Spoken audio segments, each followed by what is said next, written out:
Mare! Mare!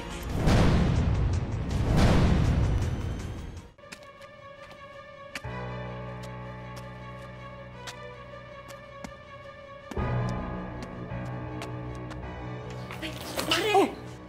Mare! Ay, kamusta? Anong ginagawa mo dito? Mare, kasi nagte-text ako sa'yo, tumatawag ako sa'yo, eh. Hindi ka naman sumasagot ng cellphone.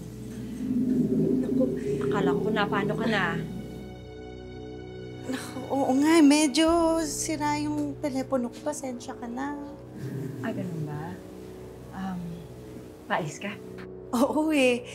Busy-busy lang. Alam mo na. Work din. Mare, okay yan. Basta work. Okay yan kahit busy, basta may trabaho. Kaya nga pala kita kinokontak. Kasi baka naman pwedeng maningil na ako dun sa naipahiram ko sa yung pera. Oo. Oo nga.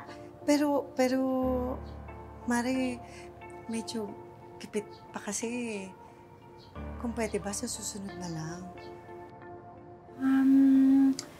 Kahit maliit na halaga lang, kahit konti lang, para ba kahit pa paano makabawas-bawas din naman dun sa nautang mo sa akin. Tsaka,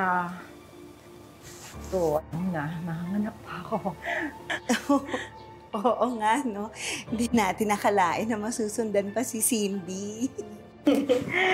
Ito kasing si Alan masyadong malambing sa akin.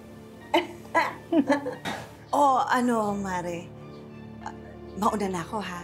Text na lang tayo, ha? Sige. Sige. Text Oo. Tsaka, pasyalan ako. Oo. Ako sa kabilang bakod nakatira. Sige, Mare.